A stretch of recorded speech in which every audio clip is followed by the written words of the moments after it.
Je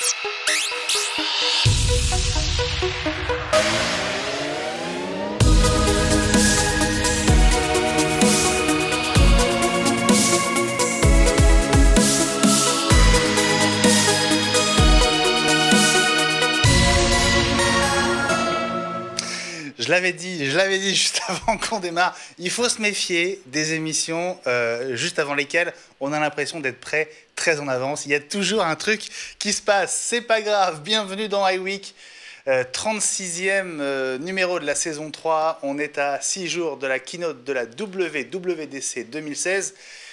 Cet acronyme, c'est la conférence mondiale des développeurs Apple qui va se dérouler la semaine prochaine à San Francisco en Californie.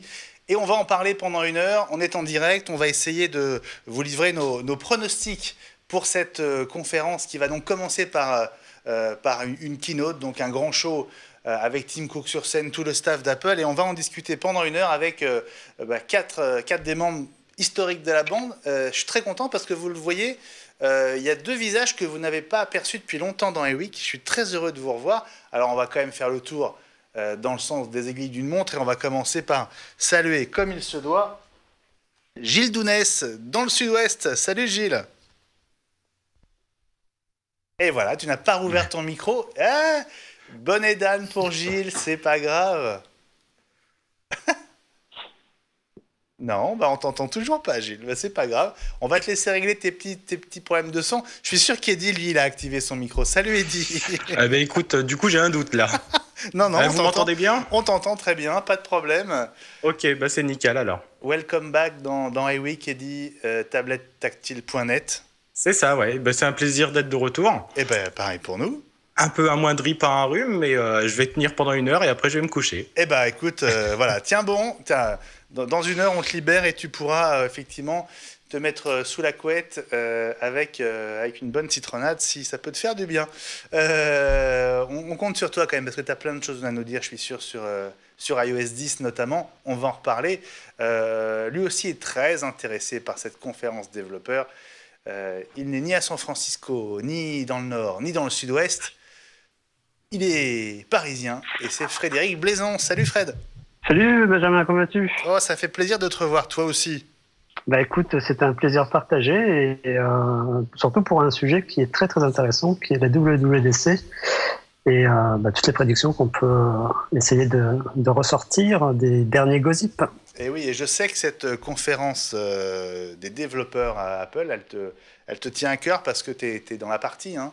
Carrément, ouais, tout à fait. Et il y a vraiment des sujets très intéressants à explorer.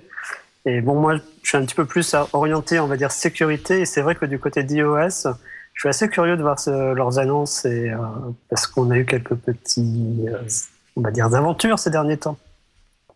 Écoute, ça tombe bien, on a 1 heure pour en parler. Et puis, notre dernier convive de ce soir, il est en duplex de San Francisco. C'est la classe, comme d'habitude. C'est Jean-Christophe Wing. Je suis très heureux de te retrouver, Jean-Christophe. Salut. Moi aussi, et normalement, j'ai ouvert mon micro. Ah, et oui, tu n'auras pas le bonnet d'âne ce soir, qui va donc revenir très officiellement à Gilles. Salut Gilles. Salut Benjamin, est-ce que ça marche ? Oui, tu vois, il suffisait d'appuyer sur le bon bouton. J'ai appuyé plusieurs fois en plus. Je ne sais pas ce qui s'est passé. Ce qui est génial, c'est que il n'y a pas une émission, il n'y en a pas un qui oublie. Mais bon, ce soir, un partout, hein, parce que j'ai eu mon... Voilà, ça, vous voyez, ça, c'est la fin du générique auquel vous n'avez pas eu droit tout à l'heure. Bon, la fin était en embuscade. Voilà, exactement, la fin était en embuscade. Ce soir, vous pouvez nous suivre donc, comme d'habitude, sur les box de Free, de SFR, de Bouygues et d'Orange. Vous pouvez aussi nous suivre en live sur Facebook. Et puis pour réagir, vous le savez, c'est le hashtag iWeekTV. Vous le connaissez, on va suivre ce qui tombe pendant toute l'émission. Ce que je vous propose, les amis, c'est qu'on consacre une bonne partie de la première partie de l'émission, on va dire, à cette WWDC, et puis que dans la deuxième partie, on se consacre au reste de l'actu Apple, parce qu'il y a d'autres sujets qui ne sont pas forcément liés directement à cette conférence développeur Apple. Alors, on va commencer par ce gros morceau, ce qui nous attend lundi prochain. Alors, c'est un lundi. Ça aussi, Alors, c'est traditionnel pour la WWDC, mais d'habitude, Apple nous habitue plutôt à faire ses annonces le mardi. C'est parce qu'en fait, tout le reste de la semaine est bien chargé, donc il faut commencer tôt. C'est ça la raison? Jean-Christophe, toi qui es sur place. Oui, effectivement, c'est ça. En fait, ce qu'il faut bien comprendre, c'est que la WWDC a pris d'année en année une importance de plus en plus grande pour le grand public, parce que des annonces justement de machines et autres ont été faites, mais que c'est au départ une réunion où on est entre soi, entre développeurs. Les séances sont complètement fermées au public, et il y a effectivement des dizaines de sessions tous les jours, toute la semaine. Et donc effectivement, le fait de faire ça le lundi donne un peu l'impression qu'Apple veut évacuer la keynote, et ensuite voilà, on ferme les portes et on se retrouve entre développeurs. Alors cette keynote, donc, elle démarre lundi prochain, le 13 juin à 19h française, et évidemment, on vous donne rendez-vous sur Watch dès 18h30. On va suivre ce qui se passe dans ce magnifique bâtiment, c'est le Bill Graham Civic Auditorium à San Francisco. C'est à l'intérieur que la keynote va se tenir. On est à peu près à 2 km du cœur de San Francisco et donc du Moscone Center, là où se passe, on va dire, le reste de la semaine. Il y a l'un de vous est en train de passer l'aspirateur. Pas du tout. Ah, il y a un... C'est ce que j'ai cru comprendre aussi. Alors ouais, ce serait bien que... Ouais. Ah, l'un de vous a coupé son micro et tout à coup, ça va beaucoup mieux. Je ne sais pas qui c'est. Qui c'est? Non. Non, j'ai pas coupé le micro. C'est Jean-Christophe? C'est Jean-Christophe, ouais. Qu'est-ce qui se passe chez toi, Jean-Christophe? C'est à l'extérieur, je pense qu'il a du bruit dehors. C'est une manifestation contre la loi travail? Il tourne le gazon, a priori. Je suis absolument désolé. Non, sérieusement. Je peux rien y faire. Sérieusement? T'es sérieux? Et oui, c'est une... on entend une énorme... c'est une souffleuse de feuilles, en fait. Ah, c'est très... J'ai un grand jardin à côté de chez moi, et ils sont en train de travailler. Génial. Ah bah, on l'a très très bien entendu, la souffleuse. Hein. Bon, bah écoute, tu embrasses le jardinier pour nous. on va C'est essayer... ça, je ferai ça tout à l'heure. D'ici là, je coupe mon micro. Voilà, on va essayer de faire l'émission quand même, en tout cas de commencer. Donc, je parlais de cet endroit, donc le Bill Graham Civic Auditorium, c'est un magnifique bâtiment donc, qui se trouve à peu près 2 km du Moscone Center, où a lieu traditionnellement la suite de cette WWDC. Donc lundi 19h, c'est à l'intérieur que Tim Cook et tout le staff d'Apple vont effectuer les annonces dont on va parler dans un instant. Stratégiquement, qu'est-ce qui explique qu'il y ait deux lieux différents? Est-ce que c'est juste parce que c'est plus grand, il y a à peu près 1000 places de plus que dans la plus grande salle du Moscone Center? C'est la seule explication, à votre avis? Ils ont peut-être récupéré également la grande salle du premier étage, hein, que vous connaissez tous, dans laquelle se produit la keynote traditionnellement. Et donc ça fait probablement également coup double.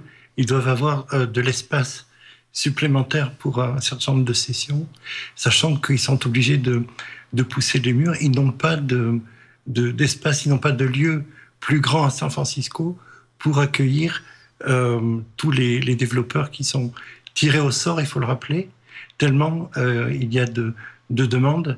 Et c'est Cupertino qui déménage au Moscone Center. Il y a plus d'1 millier d'ingénieurs Apple qui sont là pour répondre aux questions des développeurs qui paient cher leur place et qui doivent rentabiliser leur semaine. Ouais. On va rappeler qu'on pourrait remplir Bercy, on pourrait peut-être même remplir un Stade de France avec le public de la WWDC. Est-ce qu'on a une idée du nombre de développeurs qui sont candidats pour y aller? Je ne pense pas avoir vu de communication d'Apple, ouais. Mais d'année en année, le nombre de demandes de billets, de billets pour assister à cette WWDC était sans cesse croissant, et le quorum était bouclé de plus en plus tôt. C'était de l'ordre d'une dizaine de minutes. À la fin, point qu'il a fallu tirer au sort maintenant, ces 2 dernières années, je crois. Fred? Ouais, c'est toujours très dur d'avoir un ticket en fait ces derniers temps pour la WWDC. Il faut être très très réactif. Et en gros, au moment où l'ouverture de la vente est en place, il faut quasiment appuyer sur le bouton acheter. Sinon, tu peux passer à côté de ton ticket. Sur le nombre de développeurs, non, moi j'ai pas d'infos particulières. Tout ce que je sais, c'est que c'est quelque chose qui demande vraiment une vive. Faut être très très réactif pour avoir son ticket. Ouais, Fred, je suis étonné parce que maintenant que c'est un tirage au sort, en fait, on est plus aussi. Il y a plus cet espace-temps de 2 minutes pour acheter. En fait, on se porte candidat et après, on a de la chance ou pas. Oui, tout à fait. Ouais. Non, mais j'ai totalement zappé le tirage au sort. Je suis désolé. Ça, c'était avant, ça. Ouais, c'était avant. Ah, j'ai totalement zappé le tirage au sort. Est-ce que l'un d'entre vous a déjà assisté à une WWDC? Non.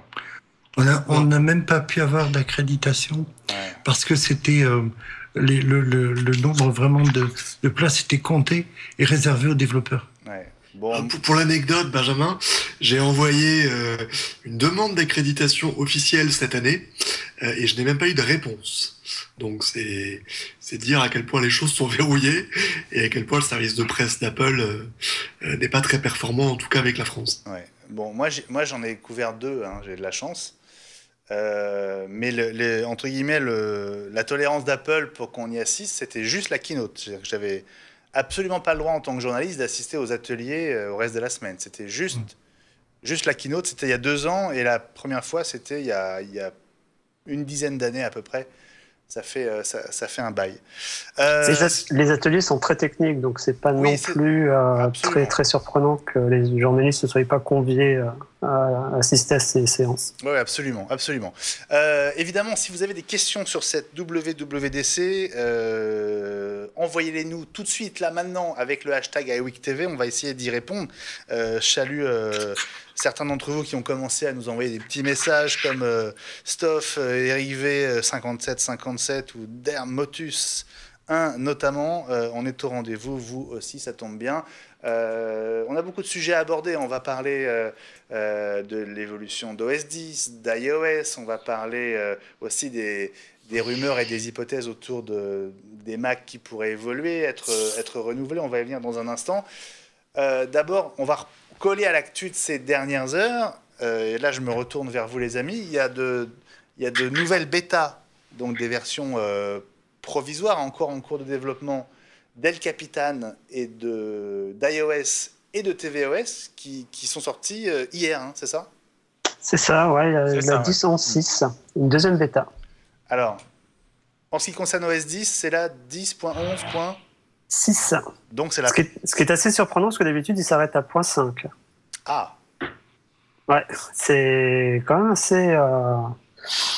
Je suis un petit peu dubitatif. Généralement, en fait, c'est sur ces dernières versions d'OS 10, ils ont fait 10, 10.5, 19.5, 18.5, et ensuite des petites mises à jour, Security Update ou ce genre de petites choses.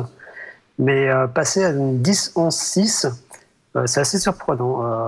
Après, moi, j'ai pas encore eu le temps de regarder cette chose, donc je peux pas trop m'exprimer dessus. Alors, c'est une développeur bêta 2, donc la 10.11.6, donc on est actuellement à El Capitan 10.11.5. Donc, ce serait la prochaine mise à jour, on va dire, mineure, hein, pour correction de bugs, etc., pour El Capitan. Hein? C'est ce qui arrive d'ailleurs avec iOS, puisqu'on est sur une version bêta d'iOS 9.3.3.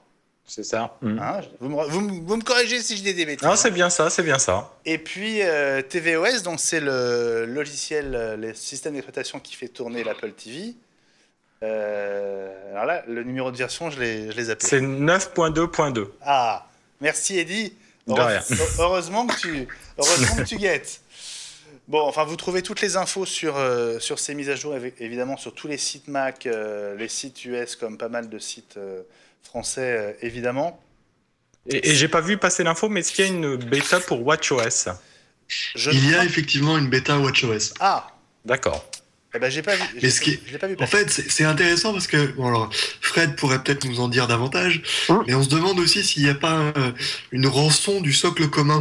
C'est-à-dire que comme maintenant tous les OS des différents produits ont une base commune, je me demande en fait si, par exemple, WatchOS a vraiment subi des modifications ou si parce que le code base d'iOS a été changé, il faut, pour maintenir la compatibilité entre tous, faire aussi une mise à jour. Je suis pas sûr que les mises à jour qui ont tendance à se multiplier justement ces dernières semaines soient aussi importantes qu'elles ne l'étaient il y a encore quelques mois, voire quelques années. Alors, c'est surtout de la stabilité en fait qu'il fixe.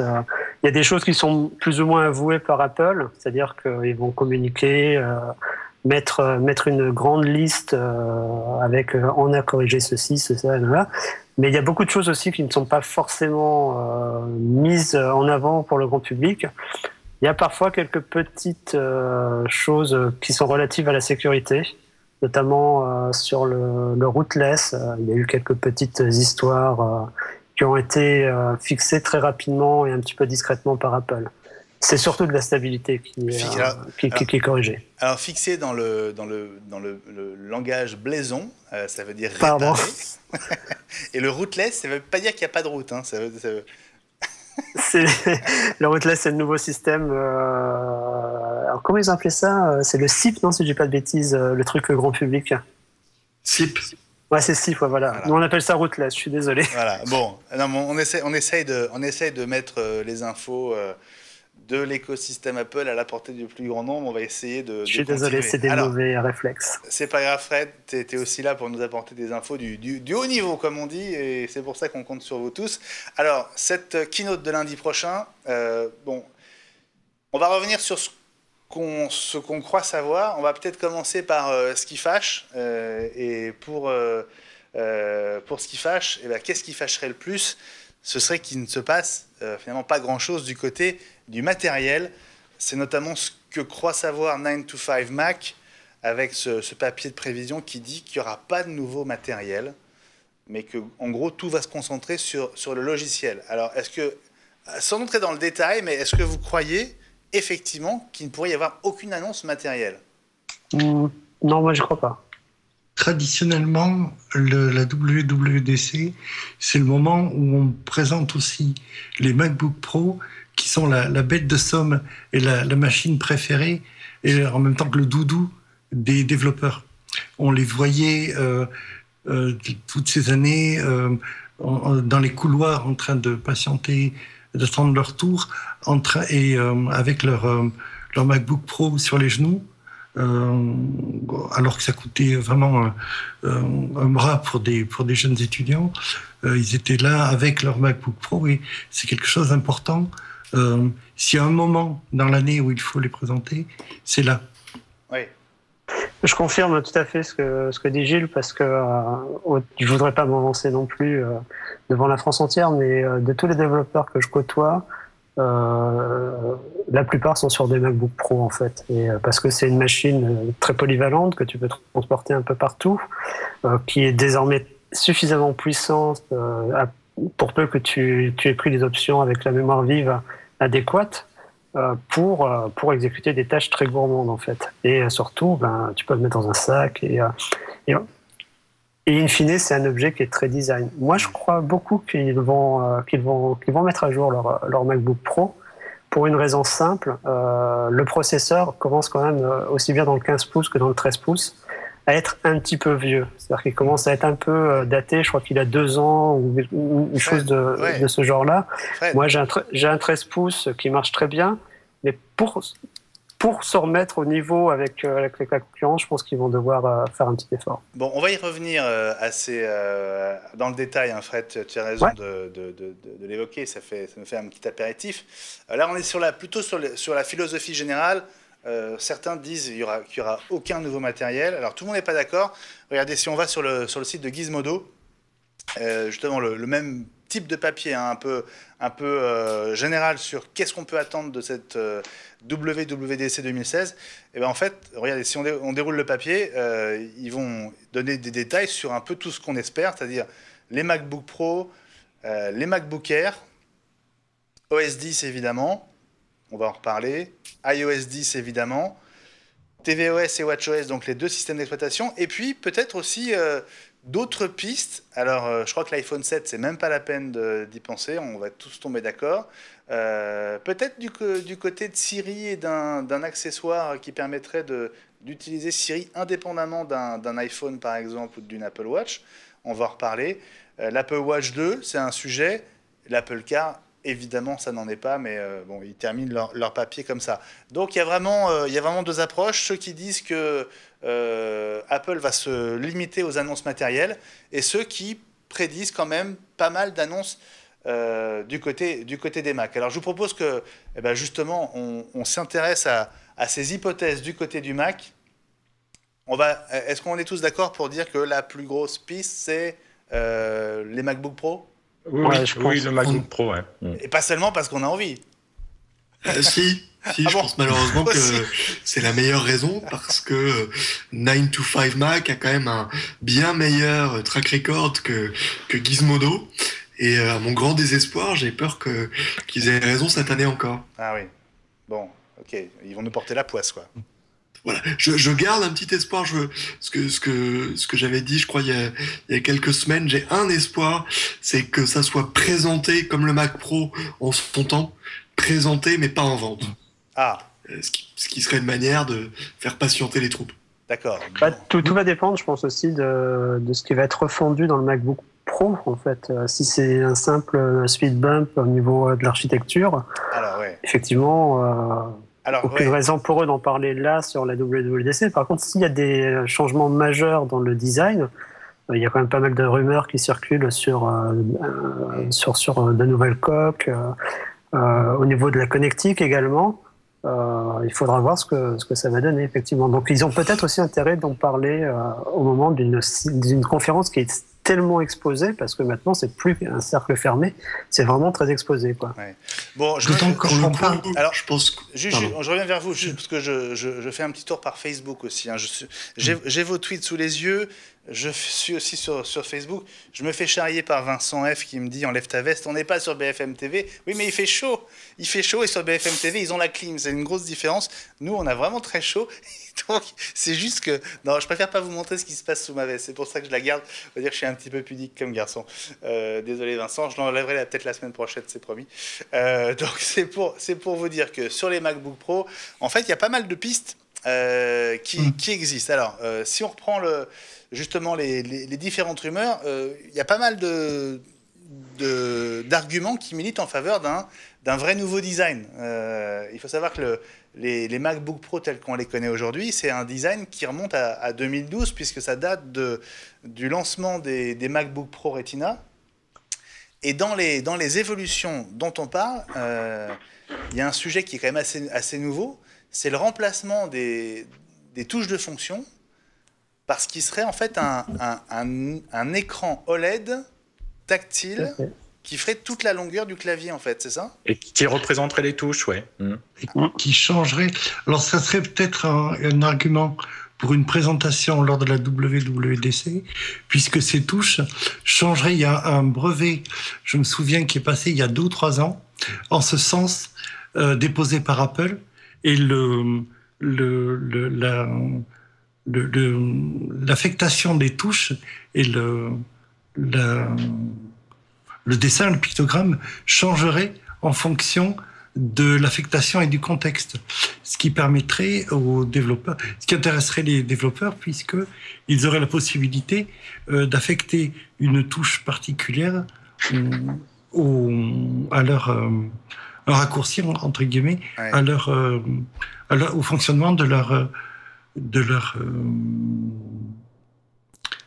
application, voilà. Leur logiciel, et pas seulement Apple qui l'a réservé aux fonctionnalités du bureau, etc. Alors, si le sujet vous intéresse, il y a un papier très intéressant à lire sur MacG. Ouais, ça réunit pas mal d'infos sur le sujet. Alors, il faut savoir que c'est pas une technologie qui est nouvelle, puisque depuis des années, on a d'abord longtemps entendu parler de ce fameux clavier Optimus que vous voyez là au centre de l'écran, dont les touches en fait sont des écrans OLED individuels, hein, c'est ça? Oui, elles changent un peu comme les claviers que que les monteurs connaissent bien sur Final Cut Pro. Il y a une surcouche avec les touches de raccourci. Sauf que là, c'est statique. Tandis que là, on peut changer en fonction de l'affectation en fonction des logiciels. C'est ça. Alors, je trouve ça intéressant d'un point de vue technologique. Maintenant, j'ai peur que ce soit un petit gadget qui nous coûte un bras à l'arrivée, non, Jean-Christophe? Non, alors, tu prends pas le problème par le bon bout. Ah. On va te vendre un MacBook Pro 4 fois plus cher et tu seras content de le payer ce prix-là parce qu'il y aura des touches OLED en haut du clavier. Blague à part, je reprends ce qu'il disait tout à l'heure. Le MacBook Pro aujourd'hui, c'est un flagship. L'iMac n'a que très peu évolué. C'est dans le MacBook Pro qu'Apple met toutes ses forces dans la bataille. Et aujourd'hui, inventer un nouveau clavier, quand on voit les difficultés qu'a eu Apple, je sais pas si vous vous en souvenez, mais les touches de fonction, je pense sur les 6 dernières années, leur ordonnancement a changé 4 fois. Parce que Apple finalement décide que la touche Mission Control, elle est mieux sur le F3 ou ce genre de choses, ou on se souvient un peu plus proche de nous que l'iPad Pro n'a toujours pas de clavier AZERTY. Donc je pense qu'on est bien. Il y avait un article je sais pas si c'est dans cet article-là, mais MacG rappelait à quel point Jobs disait l'avantage de l'iPhone, c'est que on a le clavier qu'on veut, puisqu'évidemment c'est l'écran, c'est ce qui est à l'écran qui décide. Ah bah c'était la keynote de lancement, ouais. Voilà. Donc à mon avis, on est bien dans cet esprit-là. Et clairement, Gilles le rappelait, les monteurs utilisent déjà des claviers un peu particuliers. Les développeurs ont leur raccourci propre pour Xcode et autres. Donc on est clairement dans la machine idéale pour faire ça. Ouais. Et pour reprendre ce que disait Fred tout à l'heure, j'espère, si on avait dû avoir un simple speed bump, il aurait pu sortir il y a un mois avec le MacBook et le MacBook Air qui ont bénéficié juste du Skylake. Ouais. Je pense que là, on est vraiment sur une vraie levée de rideau, à savoir quand le rideau va être levé, justement. Alors justement, donc on serait donc sur un vrai nouveau design. On serait donc sur un vrai nouveau design. Donc qui trancherait avec le design qu'on connaît depuis 2012. Donc cette barre composée d'un écran OLED tactile qui remplacerait les touches de fonction, ce serait quand même une vraie nouveauté. Faut voir après ce qu'Apple veut en faire. Faut pas que ce soit juste un gadget qui nous coûte un bras, ou même 2 bras, comme tu disais, Jean-Christophe. Touch ID, ça semble évident? Oui. Oui. Je sais pas. Pour moi, c'est pas aussi je crois évident que c'est pas Phil Schiller qui disait qu'un écran, on ne pouvait pas appuyer dessus, que ça servait à rien. Je sais pas, Alors, me trompe pas sur l'écran, mais depuis, ils ont inventé 3D Touch. Ouais, donc, Ouais, tout à fait. Ouais, dans le trackpad, oui. Il faudra voir ce qu'ils vont faire au niveau du trackpad. Voilà, on pourrait imaginer avoir Touch ID dans le trackpad. Maintenant, est-ce que Apple va l'implanter dès la prochaine génération de MacBook Pro qui pourrait donc hypothétiquement être présenté dans une semaine? Moi, j'en suis pas certain. Ah. Non. Bon, et si je vous dis USB-C Thunderbolt 3? Ça me cause. Oui, Jean-Christophe, oui, enfin. C'est déjà plus évident. S'ils veulent continuer à vendre des machines aux monteurs et dans le secteur du cinéma et de la télévision, ça me paraît tomber sous le sens. Oui. Il y a peut-être aussi quelques critiques, si je dis pas de bêtises, sur le fait qu'ils pourraient abandonner l'USB. Le font déjà. Je me trompe. C'est le bon moment pour le faire. Comme vous parlez en même temps, allez, Fred, et puis après Jean-Christophe. Oui, je suis pas très certain, mais je crois que j'ai lu pas mal de critiques sur justement les connectiques des possibles futurs nouveaux MacBook Pro. Ils pourraient, je crois, laisser tomber l'USB pour avoir quelque chose d'encore plus fin. Et je suis pas très sûr de mon coup là. Et critiques dont je me souviens, en fait, certaines personnes disent que c'est en gros des MacBooks améliorés. Alors justement, j'ai une image exclusive à te proposer, mon cher Fred, et je sais qu'elle tient à cœur d'Eli qui n'est pas avec nous ce soir, mais qui va sans doute se rattraper. T'as perdu ton oreillette. Je sais, en regardant cette émission. L'image, elle vient du compte Twitter de son ami Not Johnny Ive, donc c'est le Johnny Ive, mais en fait le faux. Et voilà ce tweet, voici une photo exclusive. des nouveaux MacBook Pro révolutionnaires avec leur capot fermé. Voilà, ils sont tellement fins qu'en fait, c'est juste un trait. Voilà. On les voit même plus. Voilà, on les voit même plus. C'est juste un clin d'œil pour vous dire qu'en fait, on ne sait pas grand-chose, mais qu'on se dirige peut-être effectivement vers un MacBook Pro. Et d'ailleurs, pour rester sur le clavier du MacBook Pro, je pense que sur les futurs MacBook Pro, Apple va certainement intégrer la technologie sur les touches, technologie qu'on connaît depuis les MacBooks avec les touches papillons. Je crois avoir vu récemment passer un article qui était assez critique vis-à-vis de ces touches, avec quelques soucis rencontrés par des usagers. Bah écoute, ouais, en même temps, ceux qui l'ont essayé, ceux qui l'utilisent, je crois, sont assez contents. Hein. Bon, moi, j'ai pas vu passer de critiques négatives. Alors j'avais cru voir un article récemment justement qui revenait sur cette nouvelle façon de mettre en place le clavier chez Apple. Alors ceci dit, ça pourrait être du coup une bonne l'occasion d'amincir encore un tout petit peu le châssis du MacBook Pro. Ouais. Alors on a déjà élevé une mise en garde ici dans iWeek ces dernières semaines pour dire attention Johnny, à trop vouloir amincir ton MacBook Pro, tu vas commencer à lui enlever des fonctions dont on a vraiment besoin quand même, et une puissance dont on a besoin. Enfin bon, bref. Il y a un dernier point aussi qui peut être intéressant et qui pourrait surprendre de la part d'Apple, c'est le poids des machines. Un MacBook Pro 15 pouces reste relativement lourd encore à transporter. Il y avait quand même pas mal de rumeurs à une époque sur des coques en carbone, ce genre de choses. Ça peut être intéressant de voir ce qu'ils vont faire de ce côté-là pour alléger un petit peu le poids de la machine. Ouais. Bon, donc on va dire notre plus gros billet aujourd'hui, on va le mettre sur l'évolution des MacBook Pro. Alors, deux hypothèses. Soit Apple les montre, mais ils ne seront disponibles que peut-être à la rentrée. Soit ils les montrent et ils sont disponibles très rapidement. C'est évidemment la meilleure solution. Il y a une deuxième gamme de portables qui pourrait évoluer. Ce sont les MacBook Air, alors qui restent très haut catalogue. Ah, je vous sens moins emballé. Hein. Il faut une machine aux alentours de 1 000 €. Ah, je suis d'accord. Il faut qu'elle reste au catalogue, d'autant qu'on en parlera peut-être. C'est Eddie qui l'avait mis dans le conducteur.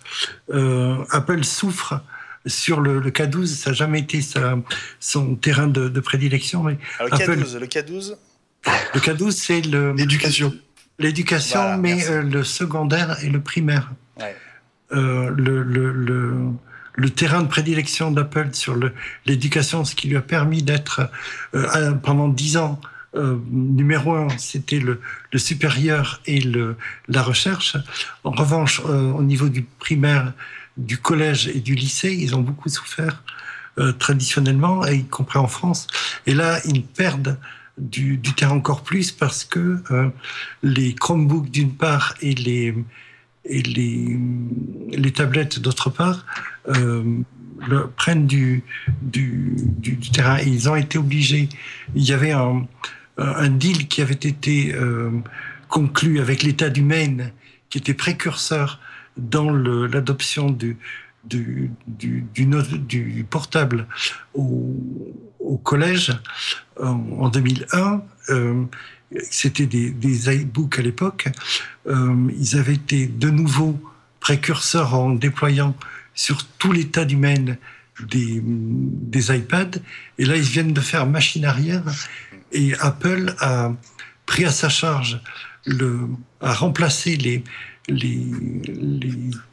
iPads par des MacBooks et a pris à sa charge la différence financière pour ne pas perdre un client de cette importance. Donc, il est important qu'il garde une machine avec un clavier. Ah oui, je suis d'accord. Je suis d'accord avec toi. Mais c'est vrai, une machine autour de 1 000 €, c'est vrai que c'est très important. C'est sans doute une des raisons d'être de cette gamme MacBook Air aujourd'hui. L'idée, ce serait qu'elle évolue, notamment en bénéficiant des nouveaux processeurs donc de Skylake. Mais c'est le cas, Benjamin. C'est déjà le cas ? Il y a eu, lors de l'annonce des MacBooks, il y a un mois, les MacBook Air ont été changés aussi. Le 13 en tout cas, le 11 je suis pas sûr, mais le 13 oui. Ah bah tu vois, ça m'avait échappé. Ah bah, alors, du coup, pour le coup, je ne vois pas trop ce qui peut évoluer, parce Voilà. a priori, l'écran ne passera pas en Retina, c'est pas l'idée. Non, non. Voilà, c'est pour un problème de prix. Ouais.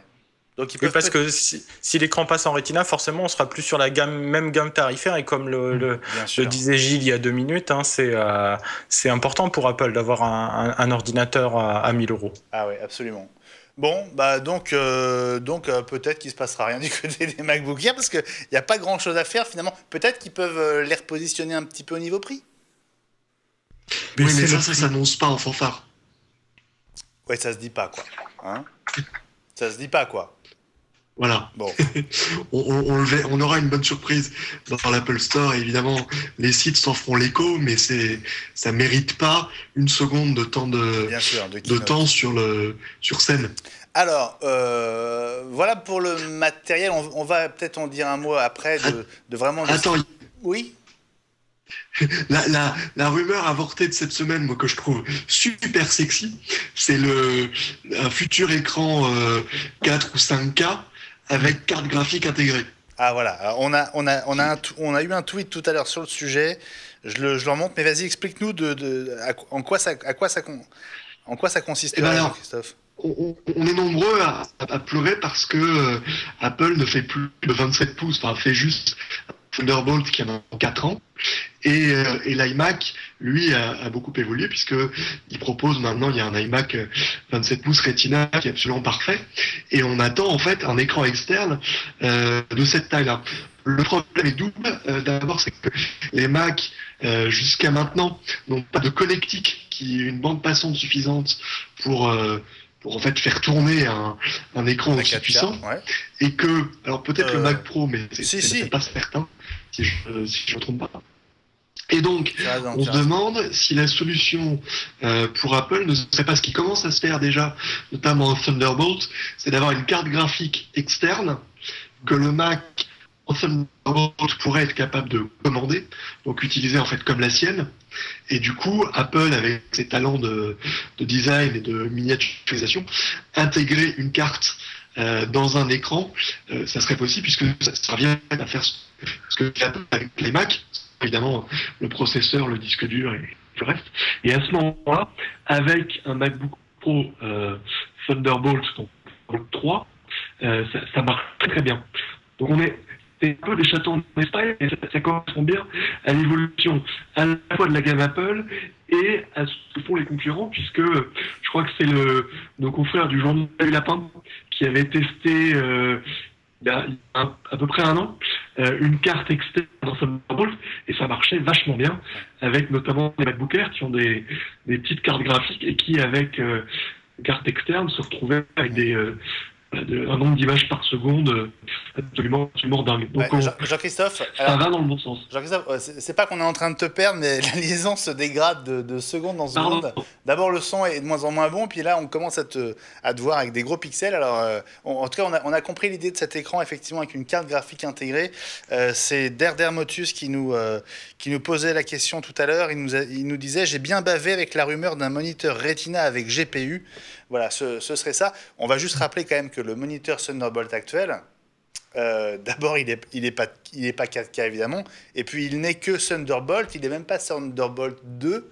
Donc effectivement, il faudrait au moins que de nouvelles machines avec du Thunderbolt 3 sortent, ce qui leur permettrait de piloter en natif un écran externe 4K.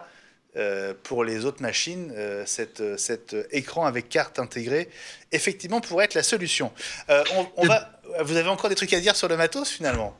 Oui, parce que, d'une part, ça pourrait expliquer pourquoi Apple a racheté une start-up qui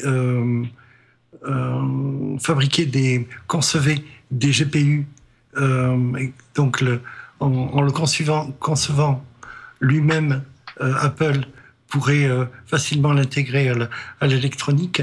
D'autre part, il y avait est sorti juste au début du mois la nouvelle version de DxO Labs qui utilise qui sait faire tourner, qui utilise depuis 2 versions maintenant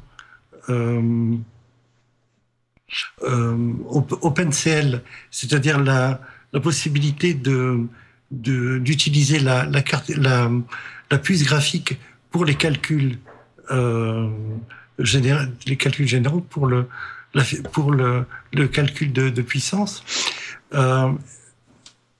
Ils ont réussi à le faire fonctionner sur Windows depuis la version 10, et depuis la version 10 également, ils n'arrivent pas à le faire fonctionner sur Mac malgré l'aide d'Apple, alors que Apple est le concepteur de cette technologie qu'il a mis à disposition en open source. Ouais.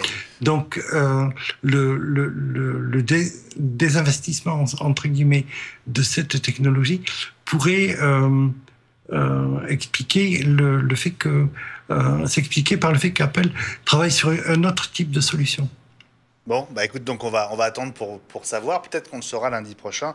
On va saluer certains qui nous rejoignent, alors qu'ils doivent rentrer du boulot, j'imagine, et se mettre devant la télé. Donc c'est le cas de Philippe Legrand, par exemple, un des fidèles de l'émission qu'on salue, et qui nous dit: je pense que c'est la dernière ligne droite avant la fin du MacBook Air. Ils vont repositionner le MacBook niveau prix later, autrement dit plus tard. Voilà, quelques hypothèses du côté des fidèles d'iWeek. Je vous propose, les amis, qu'on passe à la deuxième grosse partie de ce qui pourrait se passer lundi prochain, donc J-6.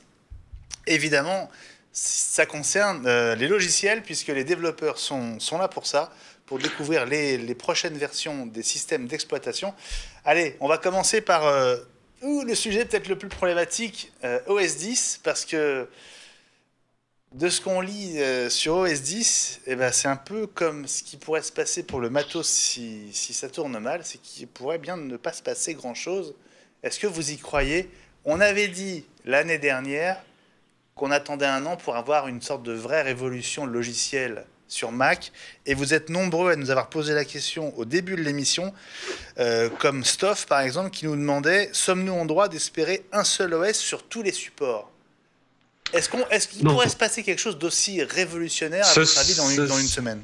Ce serait une mauvaise idée, je pense. Une très mauvaise idée, pour la simple et bonne raison que si on regarde bien, on se rend compte, par exemple, qu'iOS n'est plus un OS taillé à la fois pour l'iPad et pour l'iPhone, et c'est encore plus le cas avec l'iPad Pro 12 pouces, par exemple, où je trouve que c'est vraiment dommage de se retrouver avec un OS qui est similaire à celui de l'iPhone.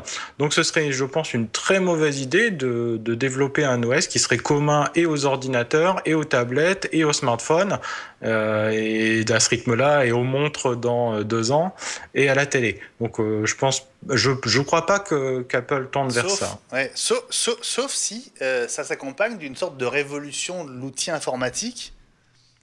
Moi, je pense que Apple a quelque chose dans ses cartons, parce que cette année, bizarrement, c'est relativement calme. La machine à rumeurs est relativement calme. D'ailleurs, on le voit bien même côté matériel, il se passe pas grand-chose. Côté OS, macOS, on sait pas grand-chose non plus. Ah bah attends, alors, tu veux dire que depuis le début de l'année, c'est une catastrophe. On s'est rarement fait autant chier, hein. Et effectivement, on s'ennuie vraiment, alors que d'habitude, la machine à rumeurs fonctionne à plein régime. À un mois de la WWDC, il n'y a pas une journée quasiment sans 5 nouvelles rumeurs. Cette année, il n'y a pas grand-chose. Alors, est-ce que c'est parce qu'il ne va rien se passer ? J'en doute quand même.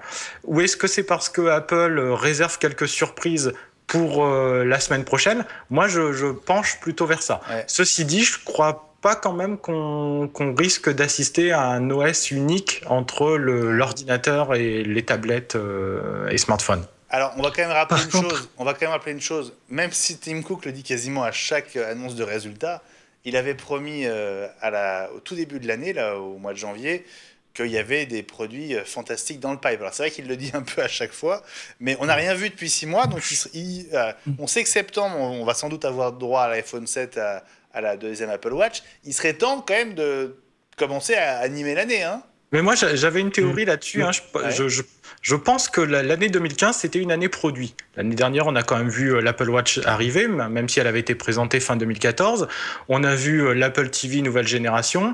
Bien entendu, on a eu l'iPad Pro qui est arrivé aussi en fin d'année. Et je crois que cette année 2016, ça va plutôt être une année logicielle. Donc j'attends quand même pas mal de choses de cette conférence qui aura lieu la semaine prochaine, justement pour découvrir les nouveautés logicielles. Et même si effectivement il n'y a pas beaucoup de nouveautés ou de rumeurs qui ont filtré jusqu'à maintenant, je suis quand même curieux de voir ce qu'Apple va nous proposer et nous montrer. Ouais, mais quand même, du côté des Mac, Eddy, les Macs sont à la rue, excuse-moi, mais ça devient grave. Hein. Alors je pense que les Mac, il y aura de la nouveauté, mais plus en fin d'année. Sauf pour les MacBook Pro qui, à mon avis, seront renouvelés la semaine prochaine. Bon, en tout cas, il y a urgence et je crois qu'on a perdu Jean-Christophe, mais il va sûrement se reconnecter. Je voudrais qu'on dise plus qu'un mot quand même, c'est important. Donc d'abord la nouvelle version d'OS 10. OS 10 ou Mac OS 10 OS 10. OS 10. Fred. Moi, je pense qu'ils vont rester sur OS 10. Par contre, il y a un vrai challenge sur le nom de cette nouvelle version. Je sais pas, prendre toujours des noms de prairies ou de falaises, au bout d'un moment, c'est rigolo, quoi. Enfin, prairies de plage. Je sais pas, il y a peut-être... parce que l'année prochaine, ils seront... on va passer à OS 10, 10.12, ensuite à 10.13.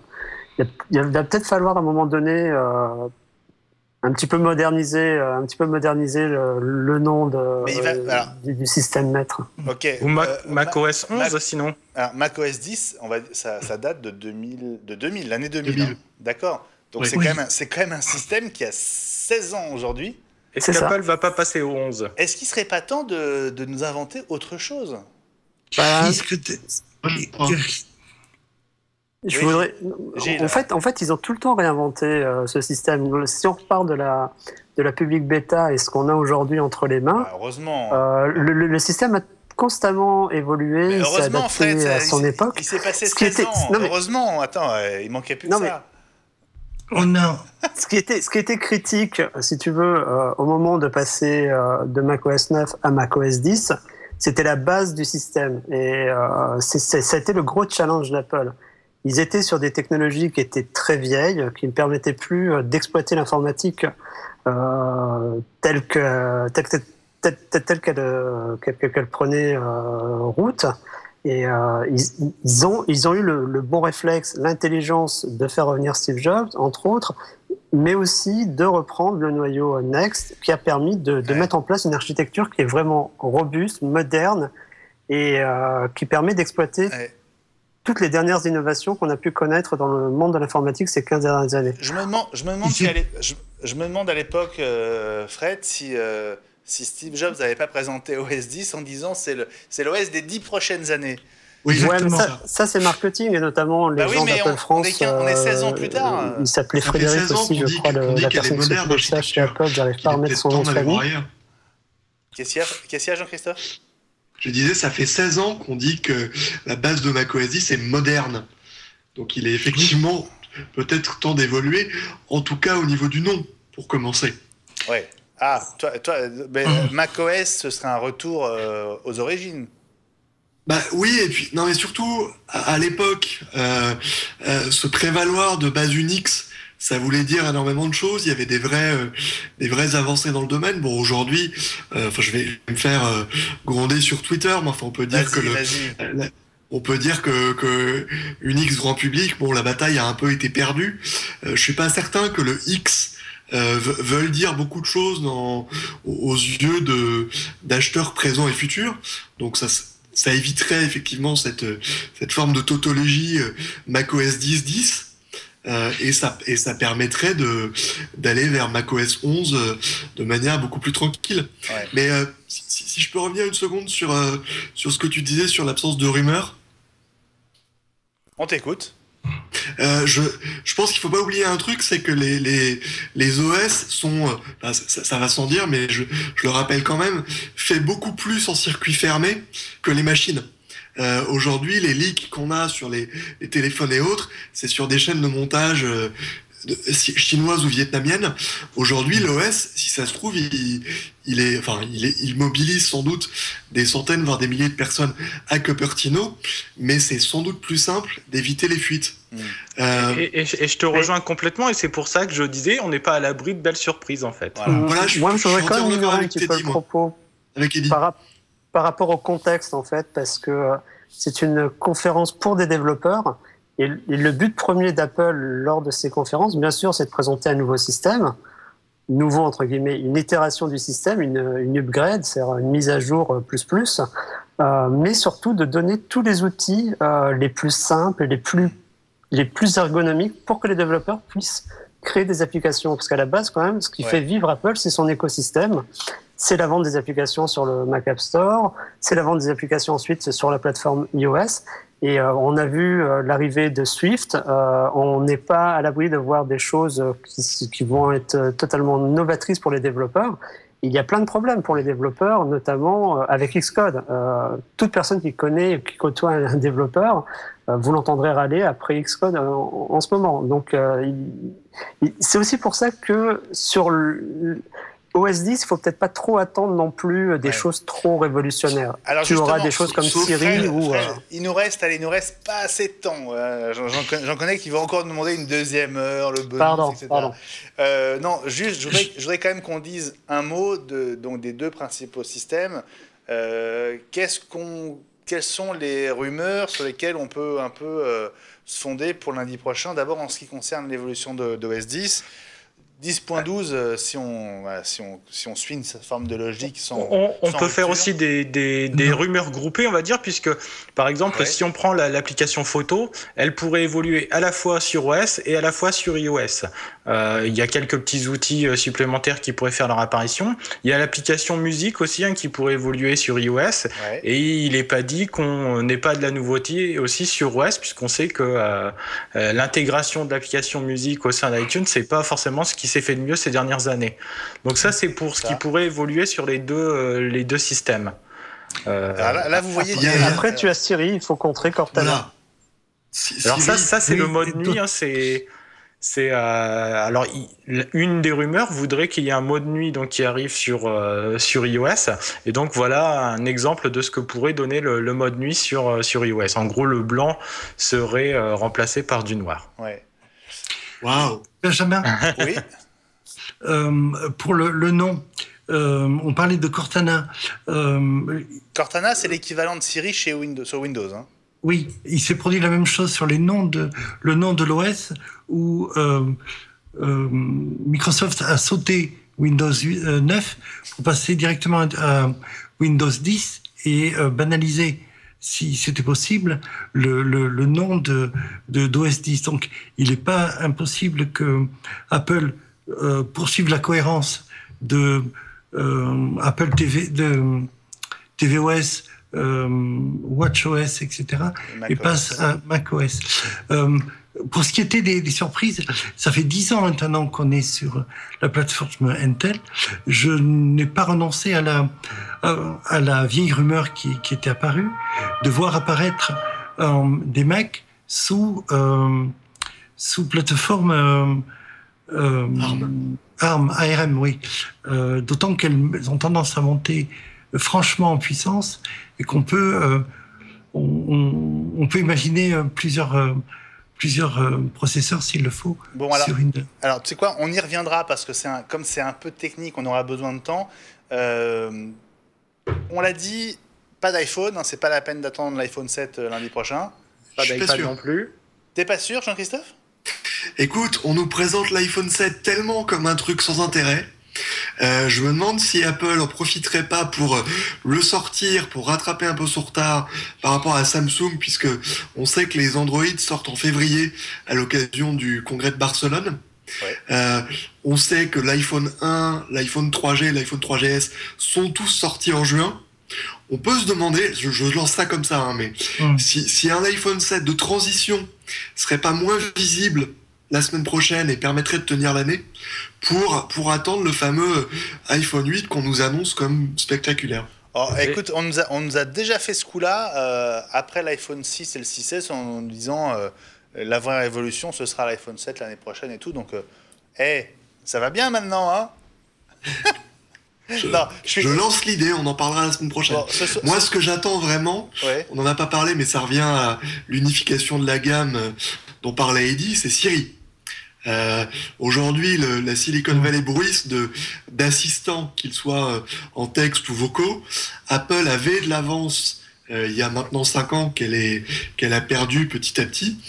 Gilles nous indiquait la semaine dernière qu'elle a racheté une start-up dans ce domaine, qui a beaucoup de choses à faire valoir. Je pense que c'est le bon moment et que pour le coup ça correspond bien à un espèce d'écran de fumée cher à Apple, c'est-à-dire on fait pas évoluer l'OS, mais on met une fonction qui est très excitante pour avancer plus loin. Les amis, je voudrais juste, parce qu'il nous reste 2 grosses minutes, il faut qu'on boucle donc notre dossier spécial WDC. Donc, alors, sur l'iPhone, effectivement, tu mets une pièce quand même, Jean-Christophe. Franchement, si jamais tu gagnes, tu vas gagner gros parce qu'il n'y a pas grand monde qui parie dessus. Quand même, un mot de l'Apple Watch. Donc, a priori, pas d'Apple Watch 2 la semaine prochaine. En revanche, il va y avoir des nouveaux bracelets. Et ça a fuité il y a quelques heures.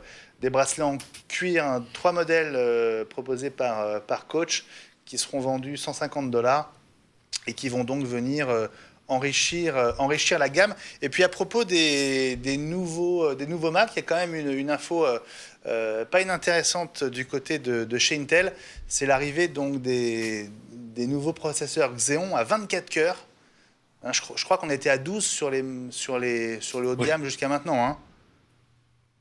Hein, oui. Donc on double le nombre de cœurs sur les Xeon. Et la vitesse de gravure aussi. Et voilà. Donc ça pourrait aussi se retrouver dans des Mac annoncés la semaine prochaine. On n'a pas dit un mot d'un Mac quand même. Il y a 2 modèles encore, et 3 modèles encore dont on n'a pas du tout parlé. Le Mac Pro, est-ce qu'il va enfin évoluer ? Bah justement, avec les processeurs que tu cites. Voilà, 2e génération du Mac Pro. Moi, je mets quand même une belle pièce dessus parce que ce serait inconcevable que il n'évolue pas. Il a quoi, 2 ans, plus de 2 ans et demi maintenant ? 3. 3 ans, bon, c'est pas possible. Et ça irait bien. Ça irait bien avec les nouveaux écrans. Et puis Mac Mini et iMac. iMac, je parierais plus pour la fin d'année, moi. Ouais. Mac Mini, en revanche, c'est probable. Oui, mais Mac Mini avec un Skylake, mais ça se fera sur l'Apple Store. Voilà. En catimini, oui. Ils en parleront même pas. Ouais. Sauf. Moi, ce que j'aime bien avec les keynote Apple, c'est qu'on n'est jamais à l'abri de surprises. Et c'est pour ça qu'on est là. On sera là donc lundi prochain. Notez bien le rendez-vous. iWeek spécial en direct, en temps réel, en intégralité, dès 18h30 heure française. On va suivre ensemble cette keynote en duplex de San Francisco, du Bill Graham Civic Auditorium. C'est là que Tim Cook, non malheureusement, il n'y aura que Tim Cook, pas Steve Jobs, non, ça c'est les vieux réflexes qui reviennent. C'est là que donc Tim Cook montera sur scène avec toute l'équipe d'Apple pour faire ses annonces dans le cadre de cette conférence mondiale des développeurs. Salut les amis, merci beaucoup d'avoir été au rendez-vous d'iWeek comme toutes les semaines, ou presque. Merci Benjamin. Salut Gilles, salut Benjamin. Eddy, Tablette Tactile, salut Fred, Blaison, et salut Jean-Christophe Vigne à San Francisco. Et moi je vous dis donc à la semaine prochaine. À lundi prochain, hein, ne vous trompez pas de jour, c'est bien lundi, 18h30 sur Watch pour la spéciale Keynote. Salut à tous. Salut.